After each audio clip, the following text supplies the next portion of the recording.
Sebagai hamba Tuhan Yesus Kristus, saya memberitakan bahwa Allah telah menebus dan mengampuni dosa saudara-saudara dengan darah Tuhan kita Yesus Kristus. Dan Allah tetap mengasihi saudara-saudara sampai selama-lamanya. Jemaat kembali aminkan dengan menyanyikan Kirub Jemaat 353 ayatnya yang ketiga dan ayatnya yang keempat.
Saudara-saudara sidang jemaat yang dikasihi Tuhan, kita persiapkan diri untuk menyambut pembacaan dan pemberitaan firman Allah dengan menyanyikan PKJ nomor 15.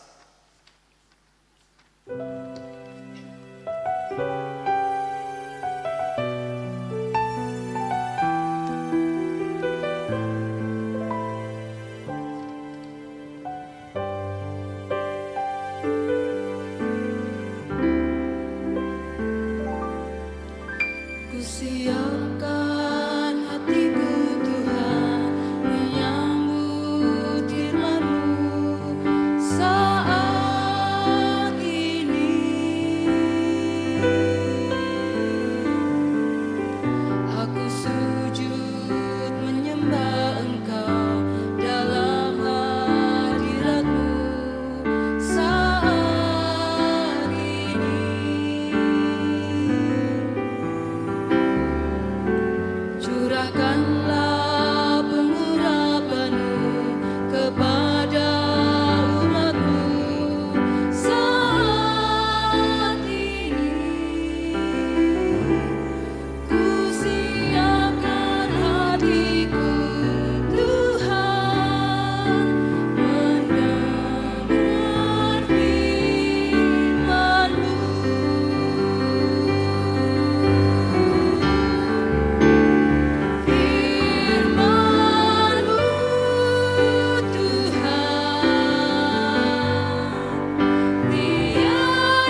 Sidang jemaat yang dikasihi Tuhan, sebelum kita membaca dan merenungkan firman Tuhan, mari kita berdoa.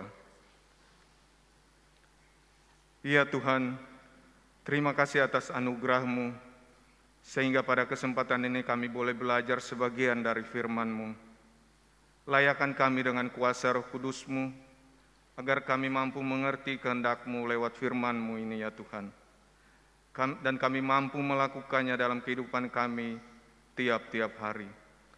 Berfirmanlah bagi kami ya Tuhan, karena kami anak-anak-Mu telah siap untuk mendengarkannya. Di dalam nama Tuhan Yesus yang mengajar kami berdoa. Bapa kami yang di surga, dikuduskanlah nama-Mu, datanglah kerajaan-Mu, jadilah kehendak-Mu di bumi seperti di surga.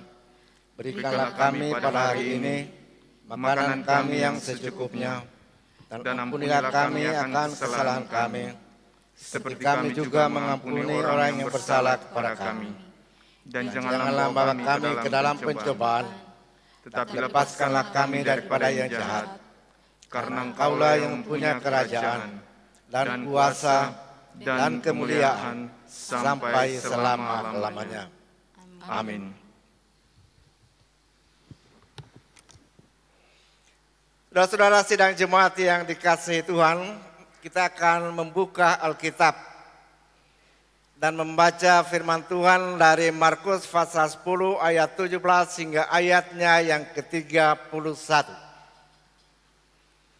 Markus pasal 10 ayat 17 hingga ayatnya yang ke-31 berbunyi sebagai berikut. Orang kaya sukar masuk kerajaan Allah.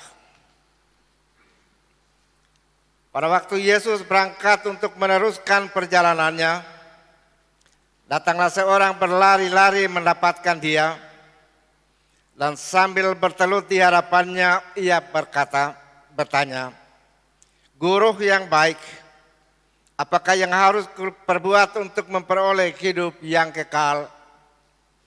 Jawab Yesus, "Mengapa kau katakan aku baik? Tak seorang pun yang baik selain daripada Allah saja. Engkau tentu mengetahui segala perintah Allah. Jangan membunuh, jangan berzinah, jangan mencuri, jangan mengucapkan saksi dusta, jangan mengurangi hak orang, hormatilah ayahmu dan ibumu." Lalu kata orang itu kepadanya, "Guru, semuanya itu telah kulakukan, kuturuti sejak masa mudaku." Tetapi Yesus memandang dia dan menaruh kasih kepadanya, lalu berkata kepadanya, "Hanya satu lagi kekuranganmu. Pergilah, jualah apa yang kamu miliki, dan berikanlah itu kepada orang-orang miskin. Maka engkau akan beroleh harta di surga. Kemudian datanglah kemari dan ikutlah aku." Mendengar perkataan itu, ia menjadi kecewa, lalu pergi dan sedih. Dengan sedih karena banyak hartanya. Lalu Yesus memandang murid-muridnya di sekelilingnya dan berkata kepada mereka, "Alangkah sukarnya orang yang beruang masuk ke dalam kerajaan Allah." Murid-muridnya tercengang mendengar perkataannya itu. Tetapi Yesus menyambung lagi, "Anak-anakku, alangkah sukarnya masuk ke dalam kerajaan Allah. Lebih mudah seekor unta melewati lubang jarum daripada seorang kaya masuk ke dalam kerajaan Allah." Mereka makin gempar dan berkata seorang kepada yang lain, "Jika demikian, siapakah yang dapat diselamatkan?" Yesus memandang mereka dan berkata, bagi manusia hal itu tidak mungkin, tetapi bukan demikian bagi Allah, sebab segala sesuatu adalah mungkin bagi Allah. Berkatalah Petrus kepada Yesus, "Kami ini telah meninggalkan segala sesuatu dan mengikut Engkau."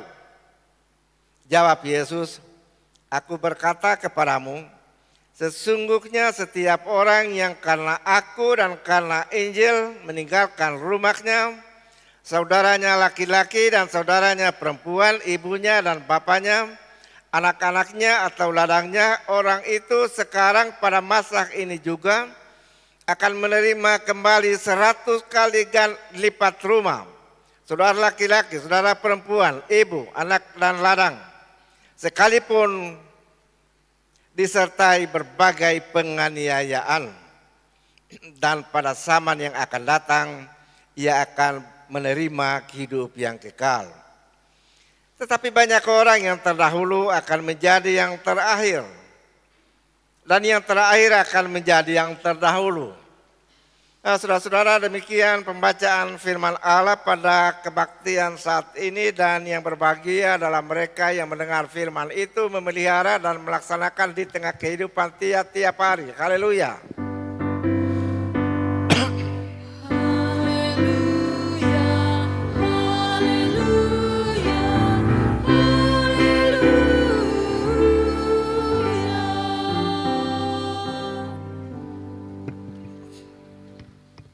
Sidang jemaat yang saya kasihi, peristiwa yang kita baca tadi terjadi setelah Yesus memberkati anak-anak pada salah satu rumah. Kita baca di ayat di atas, ayat 13 hingga ayatnya yang ke-16. Dan ketika Yesus keluar dari rumah itu, tiba-tiba seorang muda berlari-lari datang kepadanya. Dari pakaiannya dan sikapnya nyata bahwa orang itu adalah seorang yang kaya. Lagi pula walaupun umurnya baru mungkin 30 sampai atau 40 tahun hingga 40 tahun, tetapi ia beroleh kepercayaan diangkat menjadi ketua pemimpin ibadat rumah ibadat di tempat kediamannya. Orang itu berlutut di depan Yesus, di hadapan Yesus, dan lalu berkata, "Guru yang baik, apa yang kuperbuat untuk memperoleh hidup yang kekal?" Ayat 17. Saudara-saudara, ada hal yang aneh dalam peristiwa ini.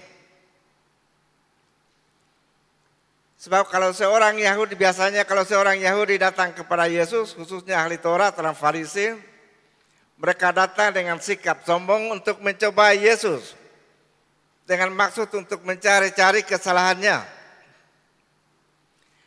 Tetapi orang muda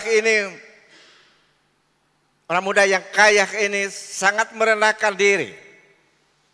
Di tengah jalan, di hadapan banyak orang, ia berlutut di depan Yesus. Lalu ia menyebut Yesus sebagai guru yang baik. Saudara-saudara, bagi orang Yahudi, guru yang baik adalah satu sapaan yang paling tinggi. Sapaan itu hanya diberikan kepada Musa. Karena Musa lah yang menerima ke-10 firman di atas Gunung Horeb dan mengajarkannya kepada orang Israel. Jadi dengan menyebut Yesus sebagai guru yang baik, berarti orang itu menyamakan Yesus dengan Musa.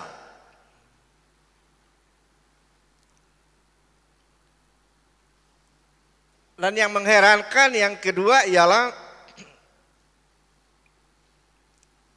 ketika Yesus menjawab, "Mengapa kau menyebut aku guru yang baik? Tidak seorang pun yang baik selain daripada Allah saja. Mengapa engkau menyebut aku guru yang baik? Tak seorang pun yang baik selain daripada Allah saja." Saudara-saudara, terhadap perkataan Yesus ini banyak orang Kristen yang salah mengerti.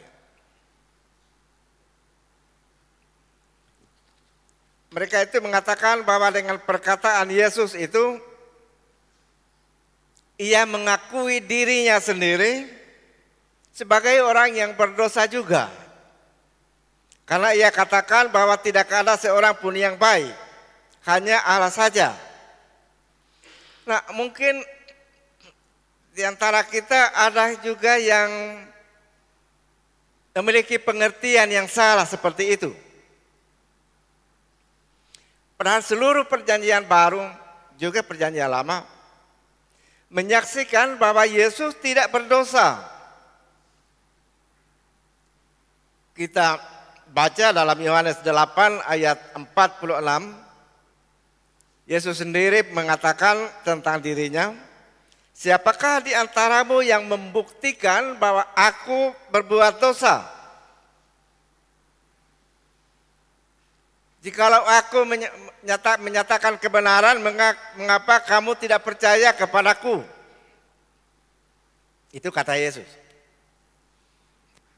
Rasul Paulus dalam 2 Korintus 5 ayat 21 juga mengatakan, dia yang tidak mengenal dosa, dia menunjuk kepada Yesus, telah dibuatnya menjadi dosa. Nya huruf besar di sini menunjuk kepada Allah.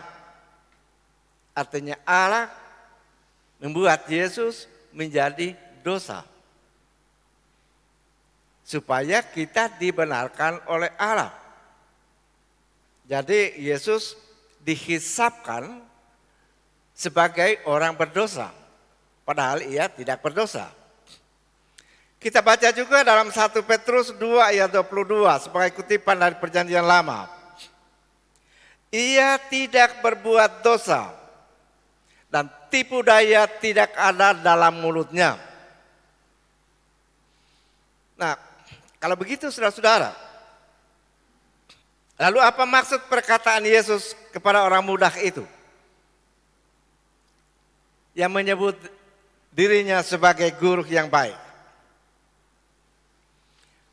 Saudara-saudara, dalam jawaban ini Yesus hendak mengatakan kepada orang muda yang kaya itu,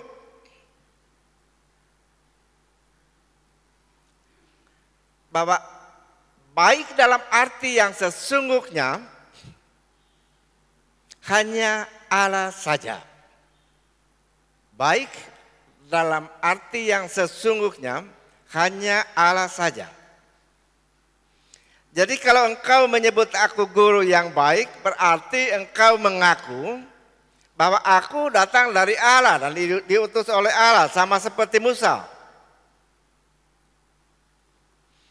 Nah, kalau benar seperti itu, maka haruslah engkau menuruti segala perkataanku.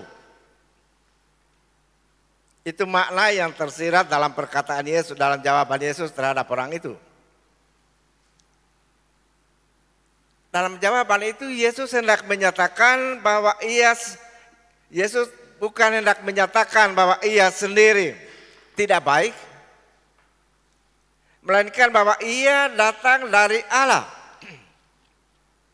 Lalu Yesus melanjutkan dengan menunjukkan kepada orang muda yang kaya itu perintah-perintah Allah.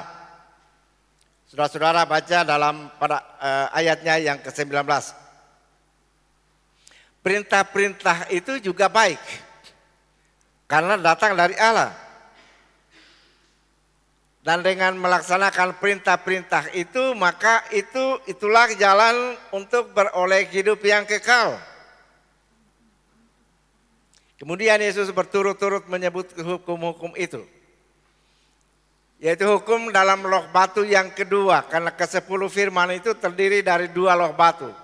Loh batu yang pertama, hukum pertama sampai ke-4, dan loh batu yang kedua, hukum ke-5 hingga yang ke-10. Yesus menyebutkan hukum-hukum yang berhubungan dengan sikap terhadap sesama manusia. Mula-mula hukum yang ke-6, jangan membunuh. Kemudian hukum yang ke-7, jangan berzina. Hukum yang ke-8, jangan mencuri. Hukum yang ke-9, jangan mengucapkan saksi dusta. Kemudian Yesus kembali lagi kepada hukum yang ke-5.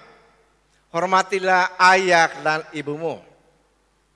Dan terakhir Yesus memberi kesimpulan tentang seluruh hukum dalam loh batu yang kedua itu sebagaimana yang kita baca juga dalam surat Imamat, kitab Imamat pasal 19 ayatnya yang ke-18, yaitu kasih terhadap sesama manusia. Nah, saudara-saudara, maksud Yesus dengan menyebutkan hukum-hukum itu ialah ia hendak membimbing orang itu. Ia hendak membimbing orang itu datang kepada keinsafan akan dirinya sendiri. Keinsafan akan dosa yang masih harus selalu dilakukannya. Namun orang itu malah kembali membenarkan dirinya. Ia katakan semua itu sudah saya lakukan sejak aku muda. Dan memang benar saudara-saudara, seorang Yahudi, anak Yahudi pada umur 12 tahun sudah disebut anak Taurat. Artinya seluruh hukum-hukum itu dengan pengertiannya ia sudah kuasai. Jadi orang muda yang kaya ini tidak berlebih-lebihan. Jadi sudah tidak ada lagi dosa yang ia rasakan pada dirinya. Hanya saja ia belum merasakan ada ketentraman. Walaupun ia sudah melaksanakan semua hukum-hukum itu, tapi ia belum merasakan kedamaian dalam hatinya. Karena itu ia bertanya, apalagi yang masih kurang padaku? Tersirat dalam jawaban orang muda yang kaya ini bahwa segala perintah Allah sudah ia lakukan sesuai dengan arahan dan ajaran orang-orang Farisi dan ahli Taurat. Ia sudah menggenapi semua itu.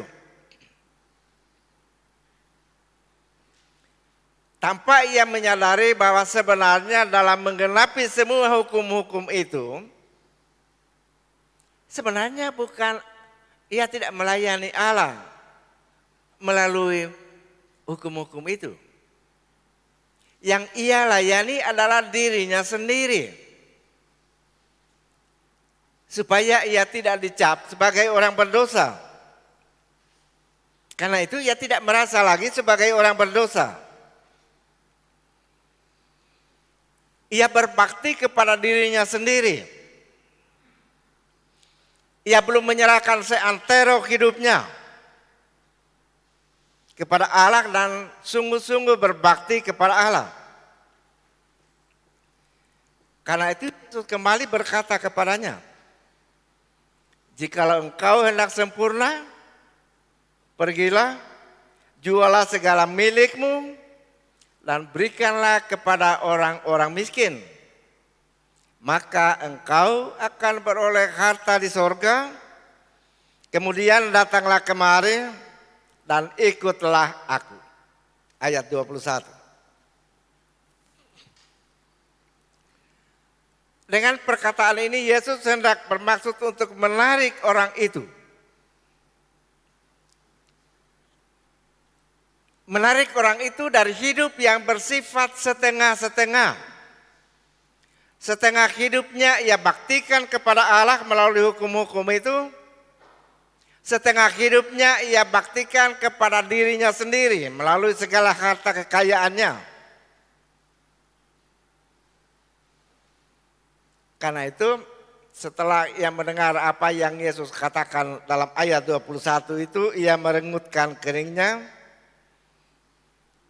Karena ia merasa terlalu banyak yang ia harus korbankan kalau mengikuti Yesus, kalau masuk ke dalam kerajaan Allah. Lalu ia pergi. Saudara-saudara sidang Jumat yang saya kasihi, perkataan Yesus terhadap orang muda yang kaya ini tidak berhubungan atau mengena dengan kepemilikan kita terhadap segala harta yang kita miliki. Yaitu segala harta yang kita peroleh lewat jerih payah kerja kita dalam dunia ini. Bukan itu yang Yesus maksud. Sebab baik dalam perjanjian lama maupun perjanjian baru berbicara mengenai harta kekayaan. sebagai pemberian Tuhan. Sebagai berkat yang Tuhan karuniakan kepada kita anak-anaknya. Hanya saja yang Tuhan peringatkan di sini melalui kepemilikan harta kekayaan itu, yang Yesus peringatkan kepada kita ialah supaya kita berhati-hati. Berhati-hati dengan kepemilikan harta kekayaan itu, uang dan lain sebagainya. Supaya ketika Allah memberkati kita dengan segala harta itu, uang dan sebagainya. Lewat pekerjaan-pekerjaan, aktivitas kerja, jadilah kerja kita tiap-tiap hari. Supaya kita tidak merasa bangga. Supaya kita tidak tinggi hati. Lalu mengatakan bahwa semua ini adalah hasil jerih payahku sendiri. Peringatan Tuhan itu diberikan kepada umatnya Israel, tapi juga kepada kita saat ini dalam kitab Ulangan pasal 8. Kita baca ayat 11 hingga ayatnya yang ke-14. Kitab Ulangan pasal 8. Itu bagus sekali isinya. Peringatan Tuhan. Supaya kita tidak tinggi hati.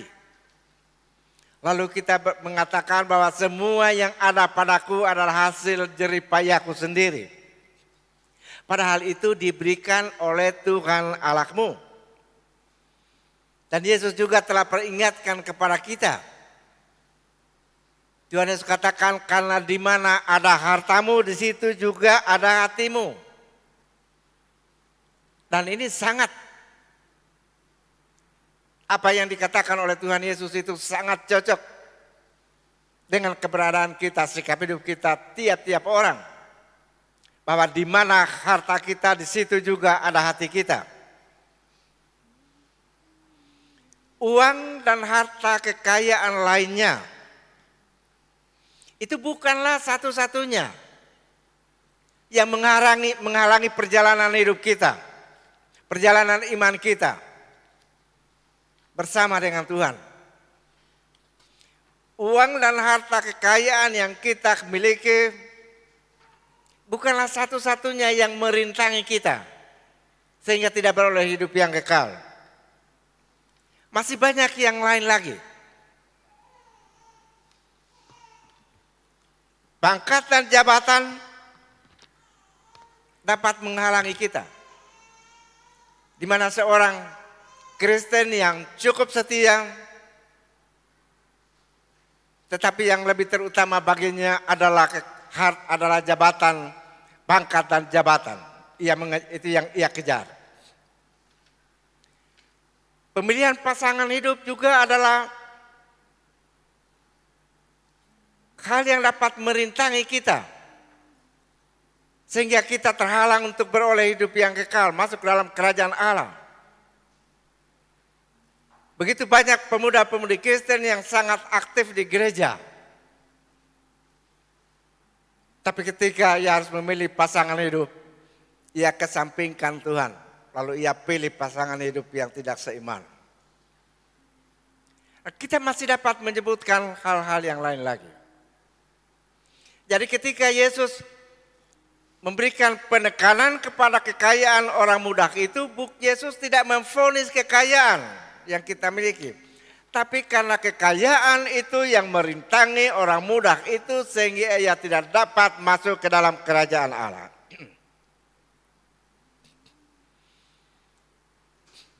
Kita buka perjanjian lama. Salomo seorang raja yang paling kaya. Ayub seorang yang sangat-sangat kaya di antara manusia pada zamannya. Tapi mereka tidak jatuh ke dalam dosa karena kekayaan itu, tidak. Salomo jatuh ke dalam dosa karena perempuan. Terlalu banyak istrinya sehingga istri-istrinya itu menarik hatinya. Condong ke penyembahan berhala. Ayub tidak jatuh ke dalam dosa karena kekayaannya yang luar biasa. Ia menderita oleh karena bencana yang dialami oleh bencana yang ia alami. Demikian saudara-saudara, yang tekanan dalam bacaan ini ialah supaya hati kita tidak mendua. Tidak kepada Allah pada satu pihak, tapi kepada harta duniawi pada pihak yang lain. Beribadat kepada Allah adalah yang paling utama dan yang terutama. Berikut yang lain itu yang kedua dan ketiga. Hukum ke-10 firman Tuhan, ayat yang ketiga.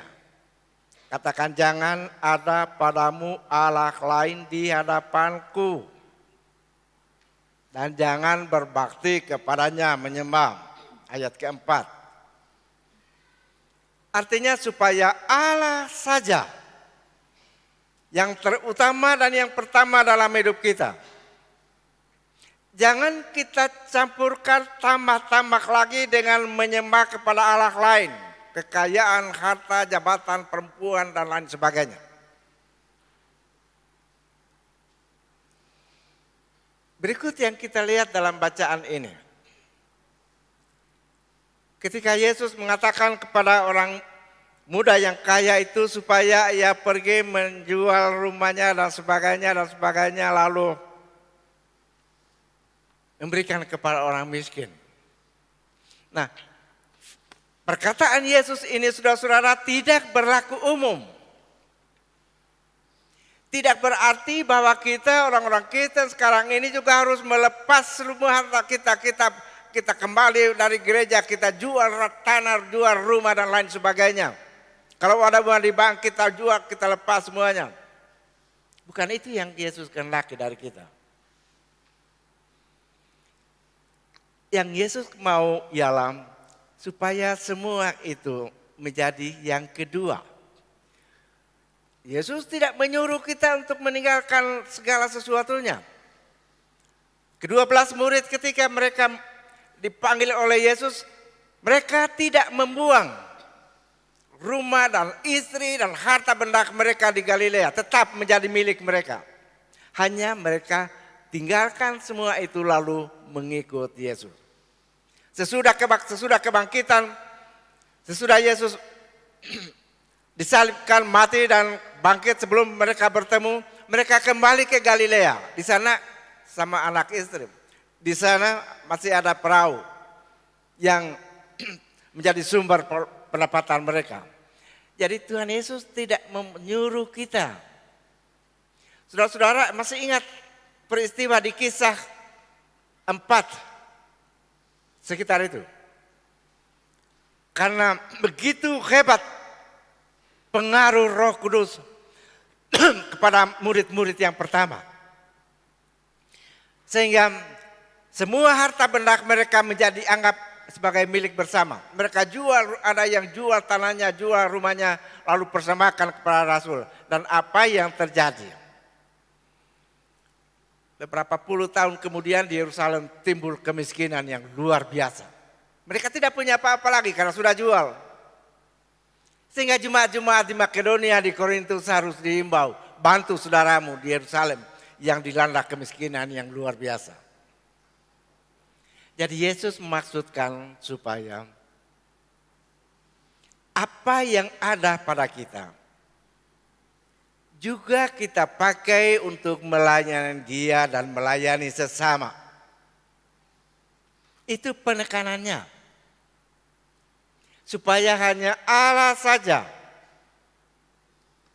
yang menjadi satu-satunya, yang terutama dan yang pertama tempat kita membaktikan seluruh hidup kita. Dan semua yang Tuhan berikan kepada kita, kita pakai sebagai alat-alat yang hidup dalam pembaktian terhadap Allah dan terhadap sesama. Itu yang Tuhan Yesus mau katakan kepada kita pada saat ini. orang muda itu pergi karena dia merasa terlalu berat, terlalu banyak yang ia harus korbankan. Lalu sesudah ia pergi, Yesus balik. Bicara kepada murid-muridnya mengenai sukarnya orang kaya masuk ke dalam kerajaan Allah. Itu bukan karena kekayaannya sehingga ia suka sekali masuk. Tapi karena ia membaktikan diri pada kekayaannya, membaktikan hidup pada kekayaannya. Nah, itu yang Yesus mau cegah kita murid-muridnya. Supaya kita tidak menjadi hamba dari harta kekayaan. Supaya kita tidak memakai harta kekayaan kita untuk menjadi alat iblis yang menjerat kita. Sehingga kita hidup hanya untuk diri sendiri saja. Lalu kita melupakan sesama kita manusia.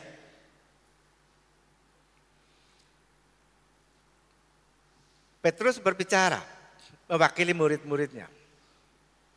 Petrus membandingkan dan murid-murid membandingkan diri dengan orang kaya itu. Petrus katakan, bagaimana dengan kami? Kami sudah meninggalkan segala sesuatu. Hanya itu yang Petrus katakan. Kami telah meninggalkan segala sesuatu. Lalu Tuhan Yesus menjawab. Jawaban Yesus sebenarnya adalah suatu bahasa kiasan. Yang mengatakan yang mengikut aku, meninggalkan segala ini lalu mengikut aku, dia akan beroleh berlipat 100 kali ganda. Itu sebenarnya bahasa kiasan. Tidak tegas Yesus maksudkan di situ. Tapi yang tersirat di situ yang Yesus hendak katakan pada murid-muridnya ialah bahwa Yesus tidak berutang budi kepada murid-murid karena mereka mengikuti Yesus. Yesus tidak berutang budi. Tapi Yesus juga bukan tidak menghiraukan pengorbanan dan penyerahan hidup murid-murid. Karena itu Yesus menjanjikan ia akan memberkati mereka. Kita tidak perlu berkata apa yang Yesus mau berikan kepada kita. Tapi yang pasti ialah berkat-berkat itu setelah mulai kita rasakan pada waktu kita hidup sekarang ini. Dan di ujung berkat itu ada hidup yang kekal juga diberikan kepada kita. Mulai dari hidup sekarang ini, bukan nanti mati di surga. Dulu ada ketua majelis yang berpidato di rumah duka. Sesudah yang menjelaskan bahwa kalau mati kita akan masuk surga. Kemudian akhir pidatonya dengan mengatakan karena itu marilah kita berdoa supaya kita juga lekas mati. Nah, janji Yesus bukan janji sesudah kita mati. Tapi janji Yesus itu tentang berkat-berkatnya dan tentang hidup yang kekal sudah kita alami sejak kita dalam dunia ini. Karena kita telah menjadi satu dengan Dia. Tandanya air baptisan. Jangan lupa. Jadi bersukacitalah saudara-saudara karena dalam hidup ini kita memiliki Tuhan yang seperti Yesus itu. Yang telah bangkit, mati dan bangkit karena segala dosa kita. Dan yang telah mengaruniakan kepada kita segala berkat surgawi, dunia dan surgawi. Sehingga kita boleh meneruskan perjalanan hidup dalam dunia ini sebagai anak-anak Allah. Amin.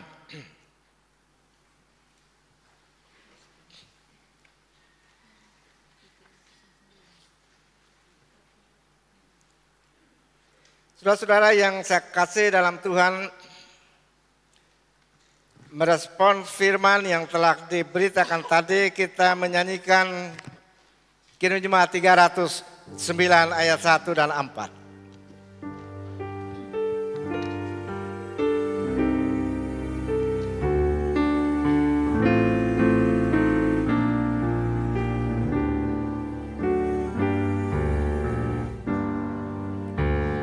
Biar ku turut di batangmu, ya pokok anggur yang benar, supaya kau hidupkan aku menjadi ranting yang segar. Jika Engkau beri berkat, aku berbuah yang lebat.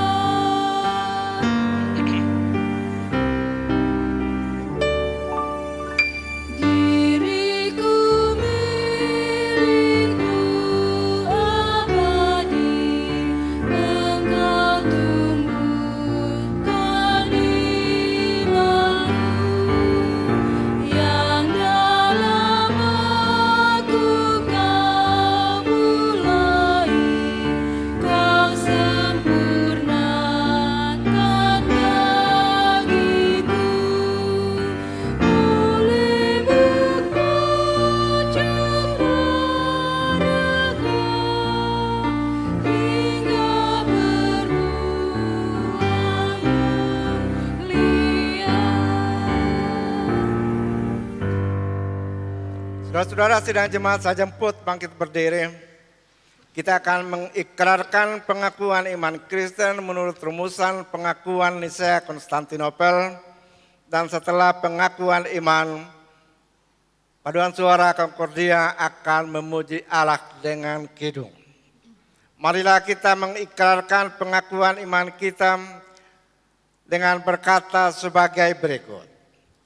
Aku percaya kepada Allah, Bapa yang Maha Kuasa, pencipta langit dan bumi, segala yang kelihatan dan yang tidak kelihatan.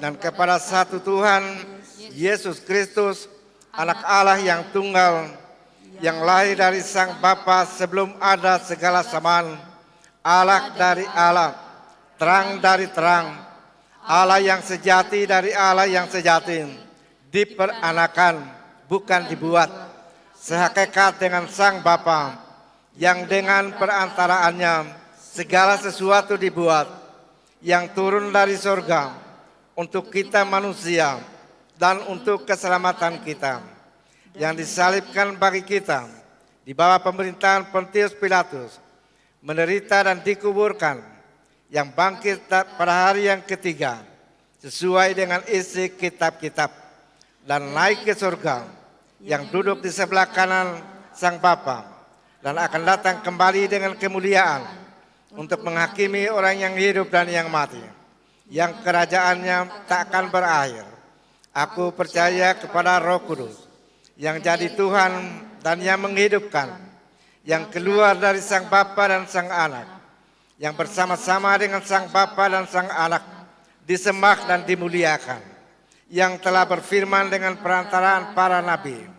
Aku percaya satu gereja yang kudus dan am dan rasuli. Aku mengaku satu baptisan untuk pengampunan dosa. Aku menantikan kebangkitan orang mati dan kehidupan di zaman yang akan datang. Amin. Silakan duduk kembali. Paduan suara dari Concordia.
Tuhan menyertai saudara-saudara.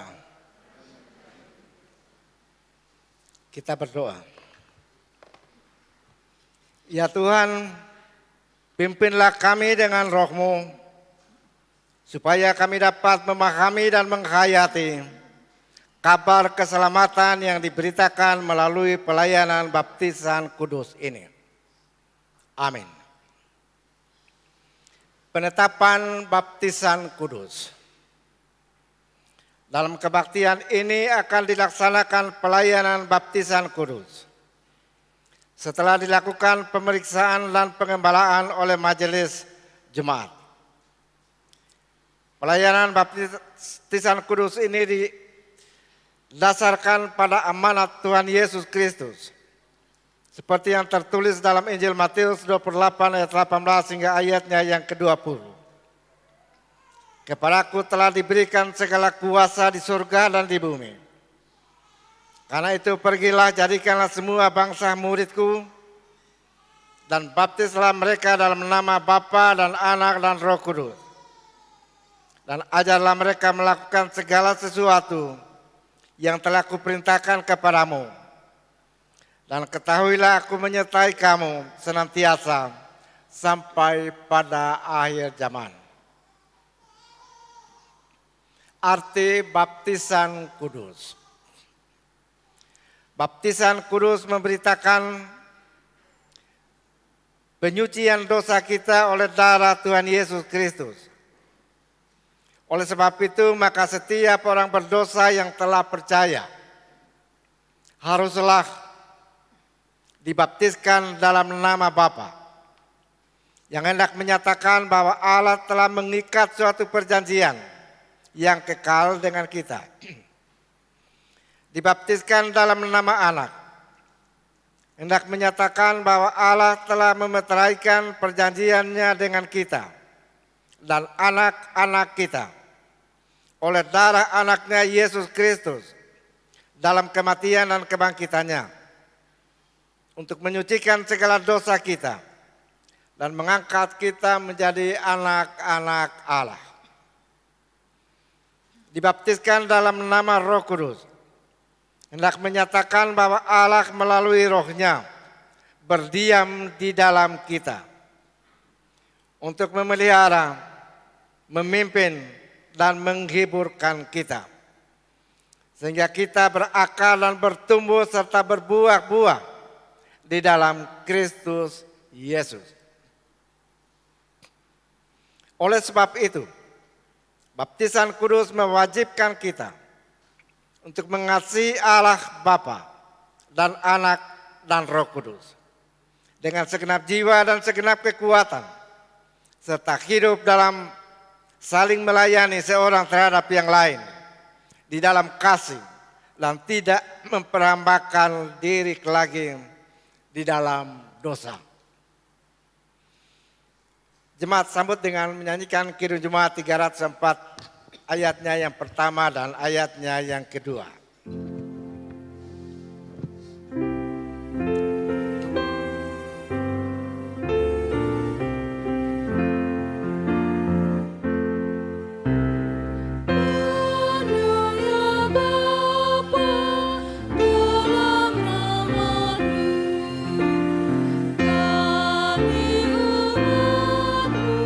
Yang berkumpul ini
Para orang tua dan saksi-saksi saya undang bangkit berdiri.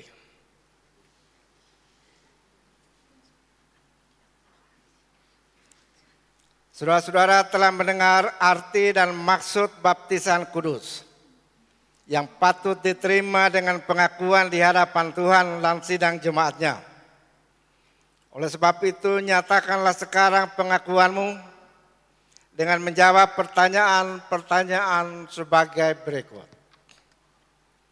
Pertama, apakah saudara-saudara memohon untuk membaptiskan anak ini karena percaya kepada Allah, Bapa yang Maha Kuasa, Khalik langit dan bumi, dan kepada Yesus Kristus, Anak Allah yang tunggal, dan kepada Roh Kudus?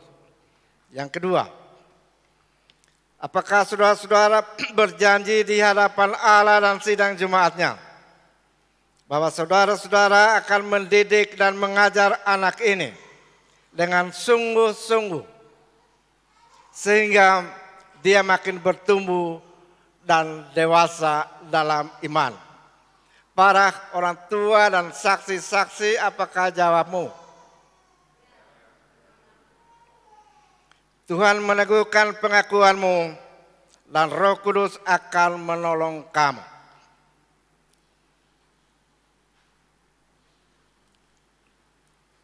Saya jemput saudara-saudara untuk kembali untuk maju di ruangan tengah.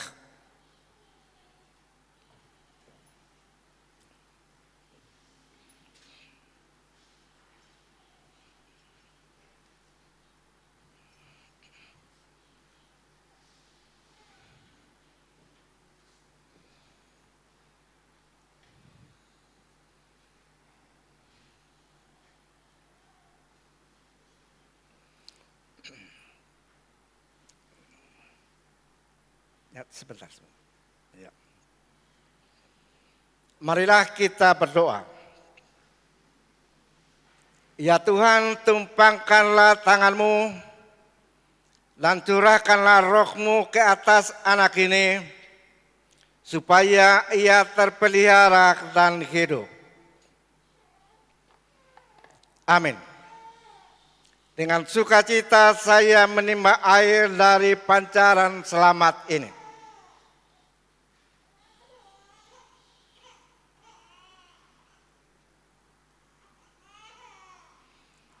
Lovandra Theodora Monansa, saya baptiskan engkau dalam nama Bapa dan Anak dan Roh Kudus. Amin. Ya, silakan kembali ke. Tuhan akan menjaga keluar masukmu dari sekarang sampai selama-lamanya. Amin. Sidang jemaat bangkit sambil menyanyi Kidung Jemaat 303A.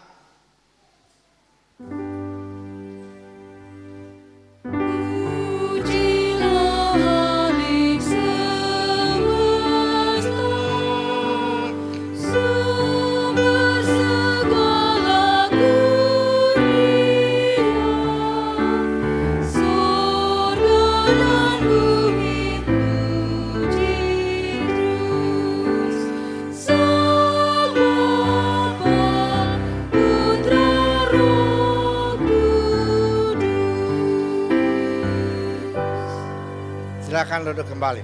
Silakan kembali di tempat duduk.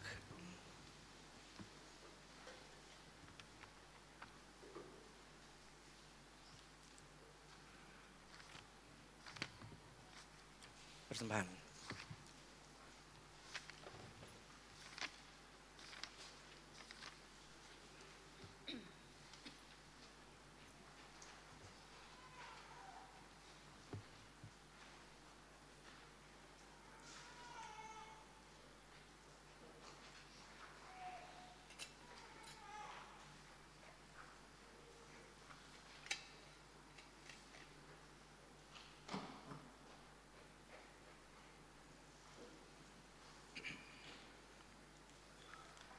Sidang jemaat yang dikasihi Tuhan, kita akan membawa persembahan syukur kita Dalam persembahan syukur ini ada waskom kasih untuk Bapak Pendeta Immanuel Kaluasa yang akan menjalani operasi di Rumah Sakit Fatmawati, Jakarta Selatan. Sebelum membawa persembahan, mari kita berdoa. Bapa yang Maha Kasih, kami mengucap syukur kepadamu karena Kristus telah mengorbankan hidupnya agar kami beroleh hidup dengan berkelimpahan. Roh Kudus, sadarkan kami untuk menyerahkan seluruh hidup kami kepadamu. Kuduskanlah kiranya persembahan ini ya Tuhan, dan berkatilah supaya berguna bagi pekerjaan pembangunan dan kesaksian serta pelayanan kami sidang jemaat-Mu. Amin. Sementara persembahan diedarkan, kita menyanyi dari NKB nomor 197 ayat pertama dan ayatnya yang ketiga, Besarlah Untungku.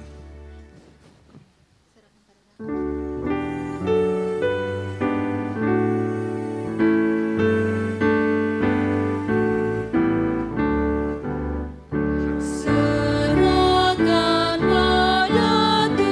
pada Tuhan seluruh jalanmu, khawatirmu semua ditanggungnya penuh, sedangkan angin lalu dituntun tangannya, pun jalan di depanmu, Tuhan mengaturnya. Hendakkah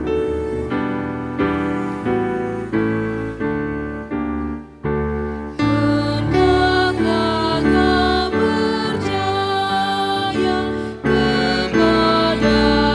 Tuhanmu, niscaya kau bahagia, kerjamu pun teguh, usahamu sendiri takkan menolongmu, Tuhanmu mengingini doamu yang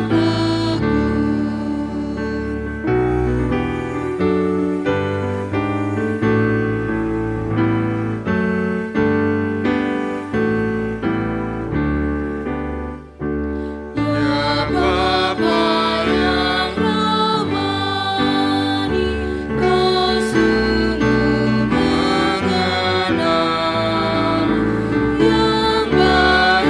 bagi kami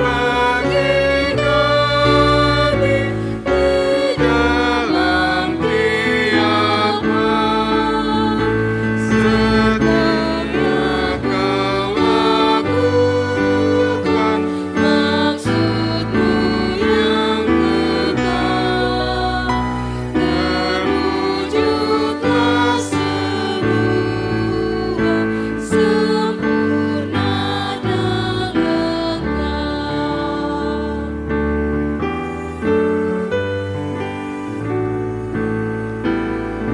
Kita ulangi ayatnya yang pertama, Kidung Jemaat 417. Serahkan pada Tuhan seluruh jalanmu, khawatirmu semua ditanggungnya penuh, sedangkan angin lalu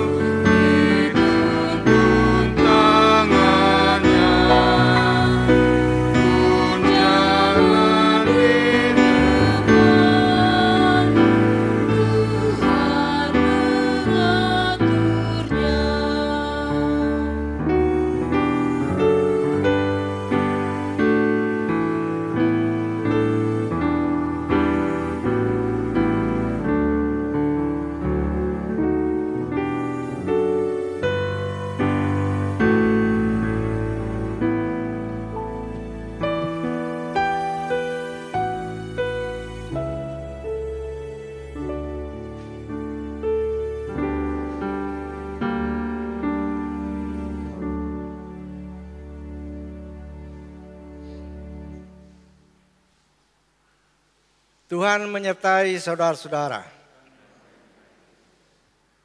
Kita berdoa. Tuhan Allah Bapa di dalam surga, kepadamu dan hanya kepadamu saja kami sidang Jumat-Mu datang bertelut sambil memuji dan mengucap syukur karena pimpinan pemeliharaan-Mu, karena kebaikan dan berkat-berkat-Mu yang melimpah di tengah kehidupan kami dari hari ke hari. Baik kami selaku orang seorang dan keluarga, kami selaku persekutuan jemaat dan masyarakat. Pimpinan dan pemeliharaan-Mu menjadi berwujud lewat persekutuan yang boleh terjadi pada saat ini. Yang di dalamnya anak-Mu Lovandra dimeteraikan dengan baptisan kudus. Terima kasih banyak Bapak atas semuanya. Semua berkat pimpinan pemeliharaan yang kami terima daripada-Mu. Dan pada saat ini, ketika kami anak-anak-Mu, jemaat-Mu datang terhimpun di hadapan-Mu, kami menyerahkan seluruh hidup dan kehidupan kami. Engkau mengenal kami selaku orang seorang. Engkau mengenal kami selaku persekutuan keluarga. Engkau mengenal kami selaku persekutuan jemaat dan bahkan masyarakat. Karena itu kami pertaruhkan kepadamu seluruh hidup dan kehidupan kami. Suka duka kehidupan kami. Pergumulan-pergumulan dan aktivitas kerja yang kami angkat tiap-tiap hari. Baik dalam rumah tangga maupun di tengah masyarakat di mana kami menyebar pergi dan bekerja. Tetapi juga kami persembahkan padamu seluruh aktivitas persekutuan kami selaku persekutuan sidang jemaat-Mu. Engkau mengenal kami ya Bapa. Engkau mengenal beratnya perjalanan hidup dari hari ke hari. Justru pada hari-hari yang baru ini, ketika kami memasuki dan menjalani awal tahun 2022, di mana kami dibayangi dengan berbagai ancaman-ancaman kehidupan yang mengancam seluruh umat-Mu di seantero bumi ini. Yang di dalamnya kami umat-Mu dan anak-anak-Mu juga akan turut merasakannya. Karena itu kami mohon perlindungan-Mu. Oleh karena hanya Engkau yang kuasa untuk melindungi, menaungi kami. Sebagai gereja-Mu, sidang jemaat-Mu, dan sebagai masyarakat bangsa. Bapa dalam surga, kami mengucap syukur atas segala berkat. Berkat-berkat yang Kau limpahkan kepada kami masing-masing dan sebagai keluarga dan jemaat dan masyarakat. Sepekan yang baru berlalu. Keberadaan kami sehingga pada saat ini adalah buah dari berkat dan pemeliharaan-Mu. Karena itu kami mengucap syukur.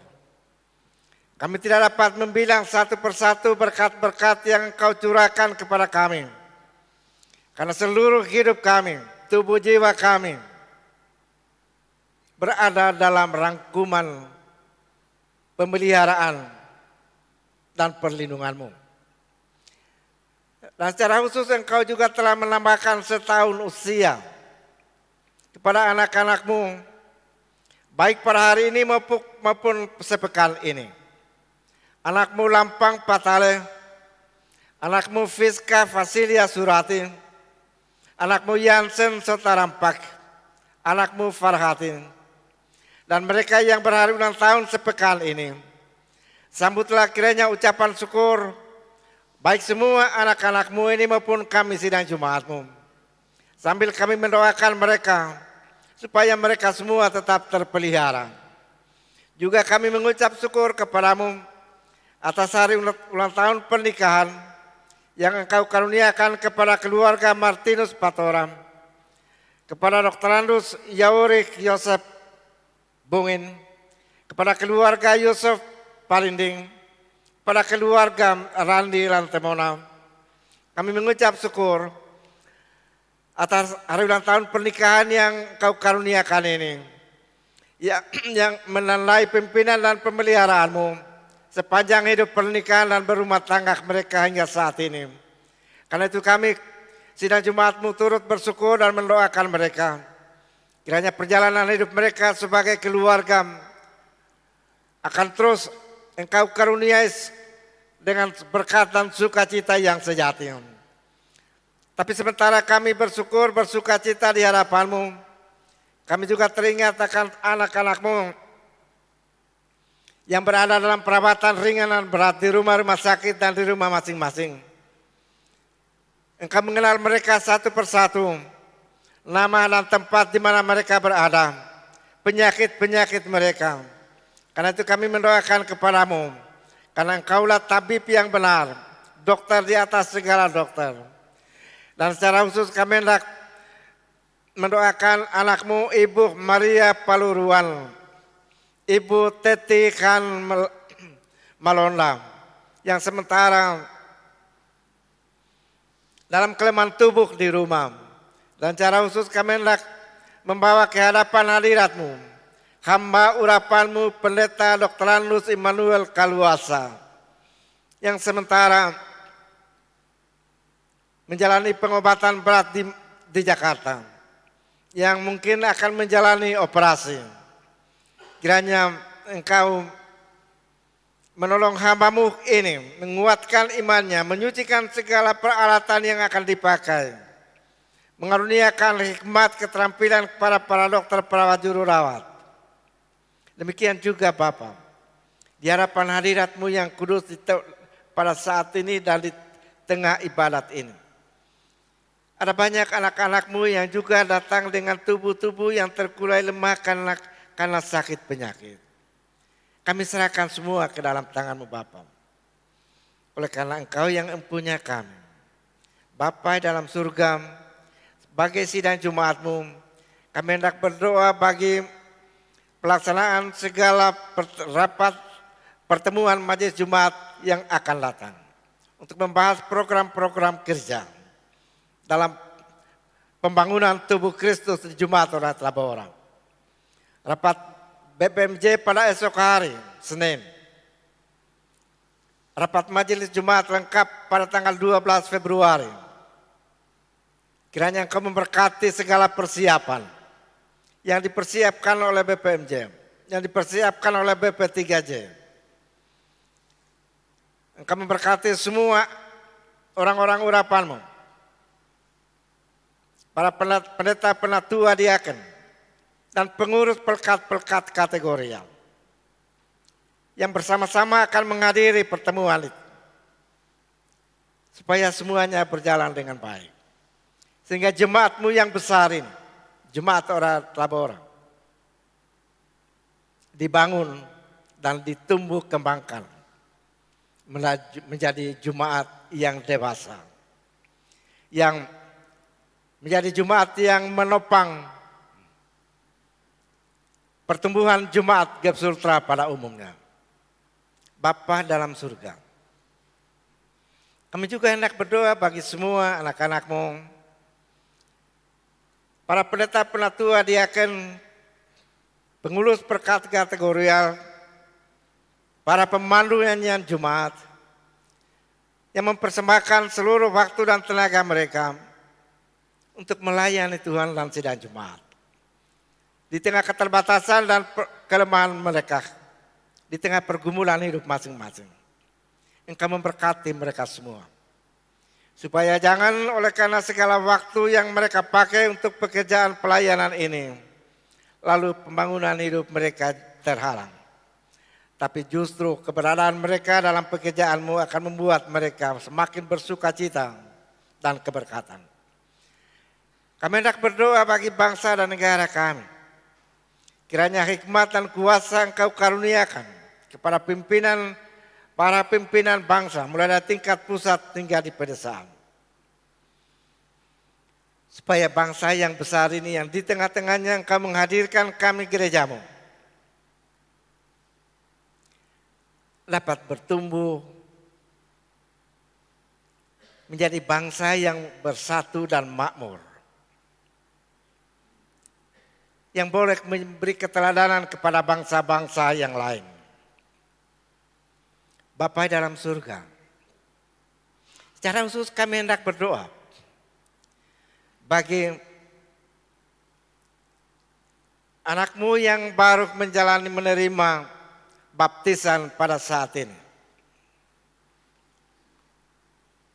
Engkau memberkati dia Bapa, anak yang kecil ini. Engkau memberkati ibu dan bapaknya,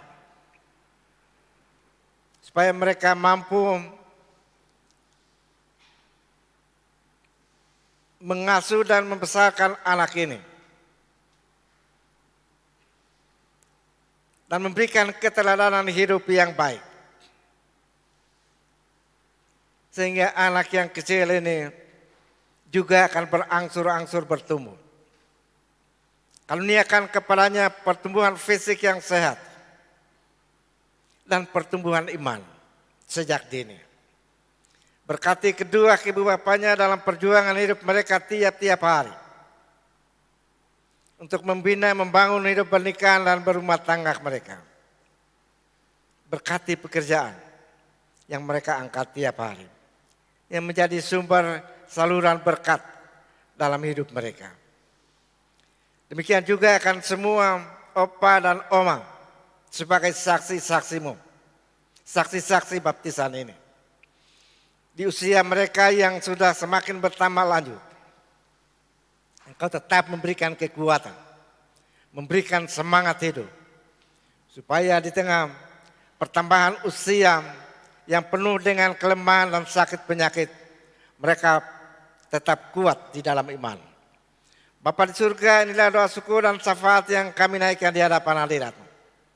Bukan oleh karena kami layak, melainkan oleh karena Engkau menghendaki, supaya dalam segala hal kami datang membawa kepadamu.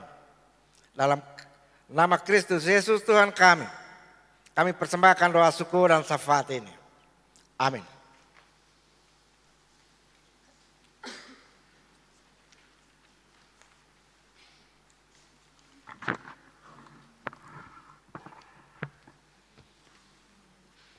Warta Jemaat Minggu 30 Januari 2020. Ada beberapa penekanan dan tambahan serta penyampaian-penyampaian. Kita masuk dalam Angkar Maui 3 tentang ibadah. Hari Senin 31 Januari 2022 pukul 17.30 atas nama keluarga Saul T. Pasimbong Esos dan Morris Leo Monangsa ST digabung dengan PKPerki atas nama Sarah Palette dan Sartika Palimbong, Jalan Saweri Gading, Lorong Dolok, Mandonga. Kemudian Angkar Maui 4 yaitu ibadah pelayanan kategorial perempuan atau kaum ibu. Gabungan yaitu hari Rabu tanggal 2 Februari 2022 pukul 17 bertempat di gedung Gereja Ora et Labora, pelayan Pendeta Martinus Pong Turunan STH, pelaksana Rayon 5. Angkar Maui 5 yaitu Sakramen Perjamuan Kudus, minggu depan tanggal 6 Februari 2022 akan dilaksanakan Sakramen Perjamuan Kudus. Kiranya seluruh anggota jemaat mempersiapkan diri selama 1 minggu ke depan. Penyampaian disampaikan kepada seluruh warga jemaat Ora et Labora untuk menerima jadwal ibadah rumah tangga atau permintaan ibadah rumah tangga untuk menyampaikan maksud dan ibadah tersebut akan disampaikan kepada pelayan pendeta yang bersangkutan untuk mengambil bagian. Kemudian waskom kasih dengan penuh kasih disampaikan kepada seluruh warga jemaat. Hari ini ada waskom kasih untuk hambanya Bapak Pendeta Dr. Andus Immanuel Kaluasa yang akan menjalani operasi di Rumah Sakit Fatmawati, Jakarta Selatan. Kiranya Tuhan terus memberkati segala upaya yang dilakukan seluruh keluarga, dan terima kasih atas segala partisipasi seluruh anggota jemaat pada pagi dan siang hari ini.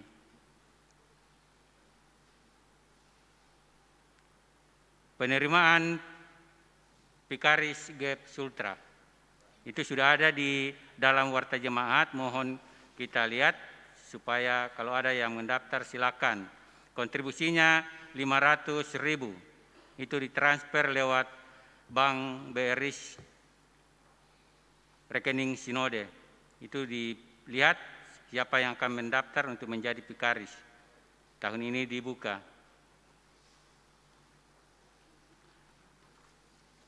Kemudian tambahan, rapat PKPRK program bahkan penyusunan evaluasi program dan penyusunan program tahun 2022 dilaksanakan pada tanggal 3 Kamis Februari 2022 di gedung PK Semar lantai 2. Semua kategorial PKPRK supaya hadir untuk membahas segala programnya. Yang terakhir, yang hadir pada kebaktian kedua pada siang hari ini, laki-laki 94 orang, perempuan 108, jumlah 202. Demikian warta jemaat, selamat berhari Minggu, Tuhan Yesus memberkati. Sidang jemaat dijemput bangkit berdiri, kita akan memuji Tuhan dari Kidung Jemaat 372 ayat 1 dan hingga ayatnya yang ketiga. Tuhan,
Tuhan memberkati engkau dan melindungi engkau. Tuhan menyinari engkau dengan wajah-Nya dan memberi engkau kasih karunia. Tuhan menghadapkan wajah-Nya kepadamu dan memberi engkau damai sejahtera. Amin.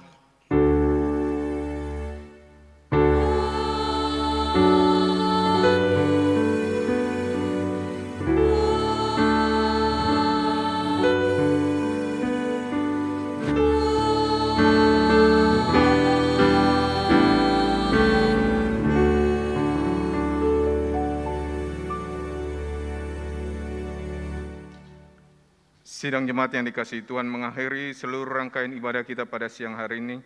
Kita menyanyi dari Kidung Jemaat 375.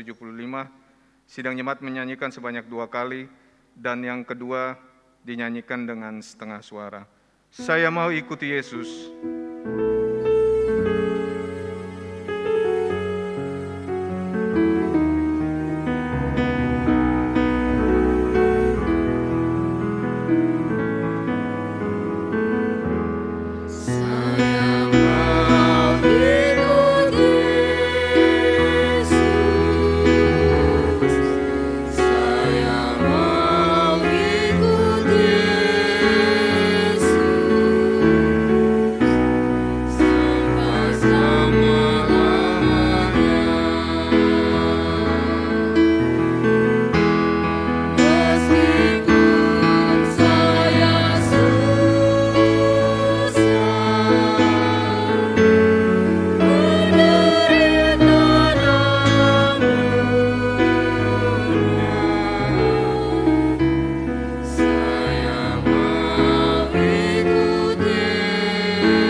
Demikianlah ibadah kita pada siang hari ini.